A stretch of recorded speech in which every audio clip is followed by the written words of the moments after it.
watching NRATV with Bill Whittle.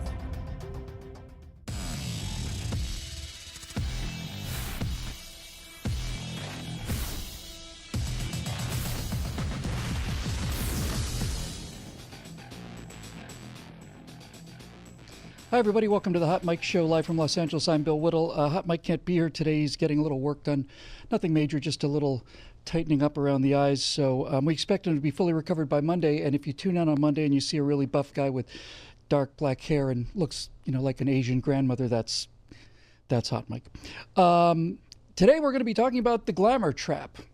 And that's exactly what it is. Glamour is a trap, and it has long had a very, very profound effect on human nature. It's not only been something that has caused us to admire many people, but it's also caused us to put down what would normally be our sense of reason and so on, because humans are attracted to beautiful things and beautiful people, and they tend to believe them in a way that they don't believe ordinary people. So here's the impetus for our story today. Rolling Stone magazine had a cover, and boy, what a cover! Even by Rolling Stone standards, this was pretty remarkable. It's a picture of Justin Trudeau, Prime Minister of Canada, and the cover says, "Why can't he be our president?" And there's a smiling picture of Justin in the Rolling Stone and so on. And the entire article is, let's just say it's positive towards Justin Trudeau. Now, I have known for a long time that Justin Trudeau, the new Prime Minister of Canada, was a young, good-looking guy, smart guy, but that most of what he believed was pretty much nonsense. And the reason I knew he was a smart guy was because of a question he answered while at a technical center. Now, stay with me here, folks, because this is a story that's got the kind of ending that really, really makes you realize you're on the right side of this game. So, as I said quite a while ago, Justin Trudeau was asked a question about quantum computing, which is pretty heavy-duty stuff. I know the basics of it. Let's hear what the Prime Minister of Canada had to say that impressed so many people, seen by millions, maybe 100 million people. Computing, but most of you, normal computers work either there's power going through a wire or not. It's 1 or a 0. They're binary systems. What quantum states allow for is much more complex information to be encoded into a single bit. A regular computer bit is either a 1 or a 0, on or off. A quantum state can be much more complex than that because, as we know, things can be both particle and wave at the same times, and the uncertainty around quantum states allows us to encode more information into a much smaller computer. So that's what's exciting about quantum computing, and that's what we're going.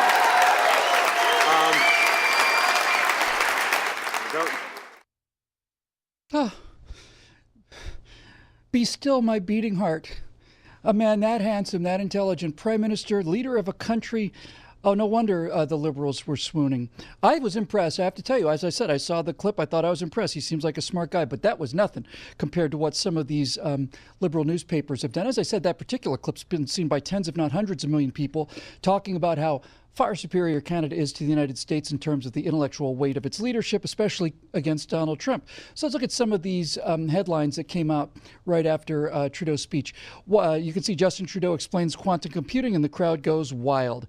Your dreams, Justin Trudeau, man of your dreams, Justin Trudeau casually drops quantum leap theory, and you can see it again and again and again and again and again. Gives a reporter a quick lesson on quantum computing during a visit to Waterloo. Watch Justin Trudeau explain quantum computing. Justin Trudeau explaining quantum computing, etc., etc., etc., etc., etc. Now, here's the only problem with Justin Trudeau's incredible ability to explain quantum computing to the news media. And the problem is, it's all fake news. It's all fake news. And I was preparing the segment to say, okay, he's a smart guy, but what he believes is garbage. He's not a smart guy. He's actually kind of an idiot. And to this, I owe personal thanks to the essentially irreplaceable Ezra Levant, whose video I saw just researching this piece this afternoon. There's a still from it over at Rebel Media. Ezra Levant points out something that I did not know about that quantum computing story, and it's pretty interesting. First of all, as Ezra points out in his video, he said that Trudeau knew he was heading to a tech center, that he knew he was heading to a tech center and that there was going to be a press conference at the tech center. All right, so far so good. Levant took a look at what Trudeau actually said, compared it to the Wikipedia entry on quantum, and essentially realized that Justin Trudeau had gone to this tech center and memorized one paragraph about quantum computing. And the proof that he memorized it, and this whole thing was essentially a gigantic staged event, was this. Here's what Justin Trudeau said to reporters prior to him explaining quantum computing to reporters. I was going to ask you to explain quantum computing, but when do you expect Canada's ISIL mission to begin again? And are we not doing anything in the interim while we prepare? Okay. Very simply, normal computers work by... No, don't interrupt me. When you walk out of here, you will know more. Well, no, some of you will know far less about quantum computing, but most of you... Okay, we get it. We get it. Prior to that moment, Justin Trudeau is saying on camera, I wish somebody here would ask me about quantum computing. And when he took 2 or 3 questions when nobody would ask him about quantum computing, he got a question about something that Canadian journalists apparently did want to know about. And his response was a response on quantum computing. The whole thing was canned. And there are hundreds of millions of people out there now who think this guy's a genius. And I was one of the guys who thought he was pretty bright because he read a paragraph that he had rehearsed and that he insisted upon being asked. And when he wasn't asked it, he gave that answer anyway. The real Justin Trudeau looks a little more in focus when we look at him at a session of the Canadian Parliament where he was asked a question about how many times he'd met with the chairman of an ethics committee. He's in a bit of ethical trouble in Canada, and the Conservatives in the Canadian government wanted to know if he had met with the ethics commissioner or whatever he was. I'm going to start the clip with the first question in English, but understand that before this question is asked, Trudeau is asked this question 2 or 3 times in French and gives the exact same answer 18 times. What Canadians expect is that their Prime Minister would give a clear answer to a clear and a simple question. Now, if he has something to hide, then Canadians want to know that as well. So I would suggest, if he wants to send Canadians the message that he has nothing to hide, that he answer the question. How many times has the Prime Minister met with the Ethics Commissioner?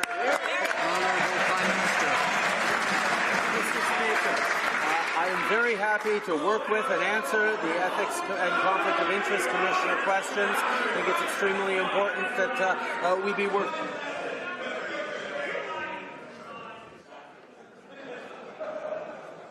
It's been asked 4 times already. I don't even know why I'm trying, to be frank, but I'll repeat this simple question. How many times has the Prime Minister met with the Ethics Commissioner? Right, Honourable Speaker. Happy, as should be any member of this House, to work with the Ethics Commissioner, answer any questions that she may have. What a charade, Mr. Speaker. This Prime Minister said he would stand up every Wednesday and answer every question that's being asked of every member on this side of the House, and he fails to do it. He's been asked 5 times today, Mr. Speaker, about the Ethics Commissioner. For the sake of my colleagues, I'll ask it again. How many times? How many times? How many times? How many times? How many times? And how many times has he met with the Ethics Commissioner? Expect clarity, they expect consistently, and when asked the same question, I will give the same answer. That's what Canadians expect. I will work with and answer the questions that the Ethics Commissioner and Conflict of Interest Commissioner may have. That second gentleman was stating that that the question had been asked 5 times already. He was number 6. There were 12 more to go. 12 more times where a member of that Parliament asked Justin Trudeau the same question, and Trudeau gave precisely exactly the same 1-sentence answer.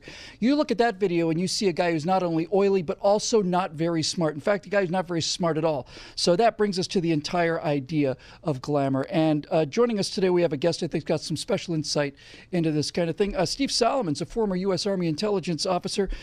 He came back from being deployed overseas to marry his childhood sweetheart, Ellie. They became pastors at a small college in, small church in Tennessee, and now he's a conservative commentator with his own radio show. Hey, Steve, good to see you. Welcome to the program.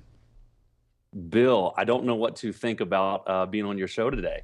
So we're talking about glamour. So either I'm pretty and I know nothing, or you think I'm an ugly guy with something to say. So I don't know. Why don't we just say we're both a couple of ordinary looking guys with some basic common sense questions, and we'll start there. Let's do that.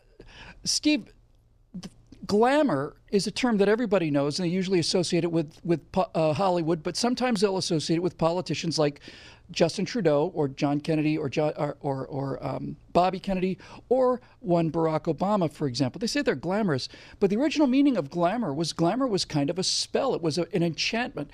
It was a magical effect that someone could cast upon somebody else to make them see what they wanted to see, to make them see what they thought was beautiful.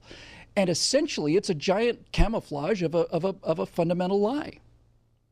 You're absolutely right, Bill. I think something that can apply really easy to our understanding today is glamour shots. Do you remember those? We used to have glamour shots where you get in and you have the background, and oh yeah, it makes you look prettier than you really are. And it was to show people something about you that wasn't necessarily true. And this is what we're seeing with Trudeau. It's what we saw with Obama. It's surface appearance that looks beautiful, but the substance just isn't there. Well, let's talk about the substance. We've seen, as we saw there, and many cases of Justin Trudeau looking like the proverbial deer in the headlights. But let's talk about the young, handsome, brilliant, maybe the smartest man who ever sat in the White House ever. Previous occupant of the White House, Barack Obama. Barack Obama, as people like to point out, was so smart that he was selected as president of the Harvard Law Review. That's a pretty impressive thing for a young man to be president of the Harvard Law Review and still look this good in sunglasses, be able to dance like this on Ellen. It makes progressives swoon, makes them just faint dead away. But here's the problem, Steve, here's the problem, Democrats, here's the problem, rest of the world. The problem is this. Barack Obama was president of the Harvard Law Review, and while he was president of the Harvard Law Review, he was the only president of the Harvard Law Review to never write a law review. And this used to mystify me, Steve. I mean, it really used to just flummox me. And then suddenly, like the sun coming up one day, it dawned on me, of course, Barack Obama wrote law reviews for the Harvard Law Reviews. It's just that those law reviews were so pedestrian and so bland and so completely ordinary that Harvard dared not publish them because of the embarrassment it would cause when people realized that we hired this guy because of his glamour. They love celebrities. They love the idea of a good-looking man or a good-looking woman who comes in and rides in on a horse. The hair is waving behind and everything's perfect and beautiful. The irony about this, Bill? They try to make people like Barack Obama into celebrities because they want them to hang out with Hollywood types and people in the media and movies and things like that. Then you get a real celebrity, Donald Trump, who actually had his own hit TV show, and they can't stand the guy. It's so funny. They only want you if you're in their image. You have to be made in their image. Otherwise, you're no good, and they want to get rid of you. I like that expression very much, that they have to be made in their image. I have suspected for quite a while, well, I think there's no question that the left is more susceptible to this kind of charisma, a charismatic leader, that they're more emotionally susceptible to them than conservatives are. Ronald Reagan is kind of the conservative, hero, but I don't know of anybody who had that kind of a love affair with Ronald Reagan. And Ronald Reagan always struck me as being a guy whose primary appeal was how ordinary he tried to be anyway. What is it, do you think, about the progressive modern left mindset that makes them so susceptible to this idea of kind of a God who walks the earth? Can you believe it? Newsweek said he's kind of a god. This kind of thing describing Barack Obama. What is it with these people that makes them so susceptible to this? I think that's a great question. If you look at technology, if you look at the way that we have smartphones today and Snapchats and all of these Instagram photos, the girls do the duck face. They look at the camera, they do the perfect picture, the perfect shot. Everything's got to be perfectly viewed and acceptable on a beauty level. I think we've just raised a generation that is so used to seeing perfection and coolness and everything's just styled just perfectly that if they don't get that, it's unacceptable. It's one reason we hate, for instance, the older generation. If you'll notice, the older generation is always kicked out and pushed to the side in favor of younger generations because Older people aren't cool anymore. They don't look beautiful anymore. Now their beauty, as the scriptures say, is their gray hair. That's their strength. And that's just not appealing to our generation anymore. That's why we get Justin Trudeau's. That's why we get Barack Obama's. Donald Trump obviously is on the other end of that spectrum. No offense to him, but he's nowhere near as the Barack Obamas and Trudeau's of the world. But he's got substance, and he's got a plan. And I think that's just not appealing anymore. Yeah, and sad to say that the faster the world changes, and it changes accelerating, the less esteem we hold for people with gray hair, because it seems that their knowledge is so out of date. But I've certainly felt, and I know you do too, that the more of this I watch, the more I realize that what our the generation that came before us has is not just knowledge, it's wisdom, and it's a moral base that seems to degrade pretty much every year. Steve, if you can hang out with us, we're going to take a 2-minute break. When we come back, we'll be talking about some of the consequences of this glamour trap. This is the Hot Mic Show right here on NRATV. I'm Bill Whittle. We'll be right back.